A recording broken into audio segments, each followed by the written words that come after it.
Bollywood music industry को एक और बड़ा नुकसान हुआ है। लता मंगेशकर के बाद अब डिस्को किंग बप्पी लहरी नहीं रहे। 69 साल की उम्र में मुंबई के एक अस्पताल में उनका निधन हो गया है। उनके निधन की वजह मल्टीपल हेल्थ इश्यूज बताई जा रही है। पिछले एक महीने से मुंबई के क्रिटिकेयर अस्पताल में उनका इलाज चल रहा था। सोमवार को उन्हें अस्पताल से डिस्चार्ज किया गया था, लेकिन मंगलवार को उनकी तबीयत फिर बिगड़ गई थी। उन्हें डॉक्टरों की सलाह पर अस्पताल ले जाया गया, लेकिन इलाज के दौरान ही उनका निधन हो गया। बप्पी लहरी पिछले साल कोरोना के भी शिकार हुए थे। बप्पी लहरी ने 80 के दशक में अपने संगीत से फिल्म इंडस्ट्री पर राज किया। वो दौर था जब बप्पी लहरी के डिस्को सॉन्ग्स की हर तरफ धूम थी। I am a disco dancer, जुबी जुबी, यार बिना चैन कहाँ रे और याद आ रहा है तेरा प्यार जैसे गानों ने बप्पी दा को सुपरस्टार सिंगर बनाया। आज भी बप्पी दा के गाने क्लब, पार्टीज और डीजे में खूब बजते हैं। बॉलीवुड के डिस्को किंग कहे जाने वाले बप्पी दा का असली नाम आलोकेश लाहिड़ी था। उनका जन्म 27 नवंबर 1952 को पश्चिम बंगाल के जलपाईगुड़ी में हुआ था। बप्पी दा को साल 1972 में पहला ब्रेक बंगाली फिल्म दादू से मिला था। बांग्ला फिल्मों में धूम मचाने के बाद वो बॉलीवुड में आए थे।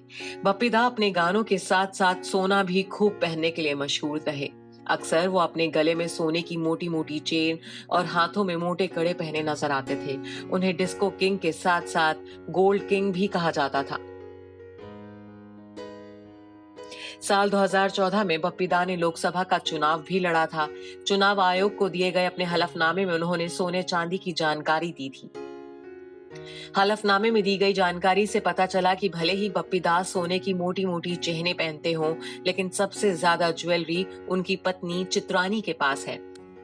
इसकी कीमत 17,67,000 रुपए से ज्यादा थी। बप्पी दा के पास करीब 4.62 किलो के चांदी के गहने भी थे। इसकी कीमत 2,20,000 रुपए थी। बप्पी दा के उस हलफनामे को कई साल बीत चुके हैं। ऐसे में ये मान सकते हैं कि इसमें बदलाव भी आया होगा। बप्पी दा जितना सोना पहने दिखते थे, उसे देखकर लगता था उनके पास सोने का खजाना रहा होगा। यही नहीं, अपने घर में उन्होंने अपनी हिट गानों की गोल्ड प्लेटेड डिस्क भी लगा रखी थी। बप्पी दा के गोल्ड किंग बनने की भी कहानी बेहद दिलचस्प रही। वो American pop star Elvis Presley से काफी प्रभावित थे। पॉप स्टार एल्विस प्रेस्ली अपने कॉन्सर्ट के दौरान सोने की चेन पहनते थे। बप्पी दा ने एक इंटरव्यू में बताया था कि मैं एल्विस प्रेस्ली को देखकर ये सोचता था कि जब भी मैं सफल इंसान बन जाऊंगा तो मैं अपनी अलग छवि बनाऊंगा। प्रेस्ली से प्रभावित होकर मैं सोना पहनता हूं और ये मेरे लिए काफी लकी भी है। बप्पी लहरी म्यूजिक के साथ साथ संपत्ति के मामले में भी धनी रहे। वो अपने पीछे करीब 22 करोड़ की संपत्ति छोड़ गए हैं। वहीं वो सालाना 2 करोड़ से ज्यादा की कमाई करते थे। बप्पी दा मुंबई में एक आलीशान घर भी अपने पीछे छोड़ गए हैं। उन्होंने ये घर साल 2001 में खरीदा था। रिपोर्ट्स के मुताबिक इस घर की कीमत लगभग 3.5 करोड़ रुपए से अधिक है। उनकी कार कलेक्शन की बात करें तो BMW, ऑडी और टेस्ला उनके गैराज में खड़ी हैं। उनकी टेस्ला कार की कीमत करीब 55 लाख रुपए है। Bureau report E24।